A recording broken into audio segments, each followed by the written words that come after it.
இப்போ ஆன்லைனில் ரொம்பவே ட்ரெண்டிங்காக இருக்கிற ஏபிசி மால்ட் எப்படி செய்யுதுன்னு சொல்லி பார்க்கலாமா? 200 கிராம் ஆப்பிள், பீட்ரூட், கேரட்டை நல்லா பீல் பண்ணி வாஷ் பண்ணிவிட்டு பொடி பொடியாக கட் பண்ணி ஜாரில் சேர்த்து தண்ணி எதுவுமே சேர்க்காம நல்லா நைஸாக அரைச்சி எடுத்துக்கலாம். 50 கிராம் முந்திரி, பாதாம், பிஸ்தா, வால்நட் இதை வந்து பொன்னிறமாக வறுத்து எடுத்துக்கோங்க. வறுக்கும் போதே 4 ஏலக்காய் சேர்த்து வறுத்து ஆற வச்சுட்டு ஜாரில் மாற்றி இதையும் ஃபைன் பவுடர் அரைச்சி எடுத்துக்கலாம்.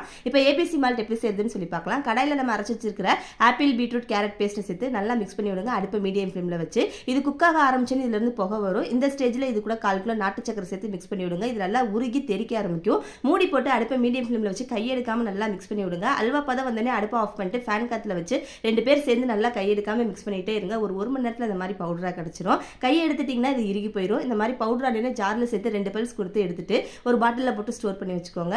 நம்ம செஞ்சிருக்க ஏபிசி மால்ட் 2 டேபிள் ஸ்பூன் போட்டு அதில் சுட சுட பால் ஊற்றி அப்படியே மிக்ஸ் பண்ணி விட்டு எடுத்து குடிச்சிங்கன்னா ரொம்ப ஹெல்த்தியான ஒரு ட்ரிங்க், ஈஸியான ஒரு ரெசிபி. இந்த ரெசிபியோட ஃபுல் வீடியோ லிங்க் நான் டிஸ்கிரிப்ஷனில் வைக்கிறேன். வீடியோ பார்த்துட்டு ரெசிபி ட்ரை பண்ணுங்கள். எப்படி இருந்துச்சு எனக்கு கமெண்ட்டில் சொல்லுங்கள்.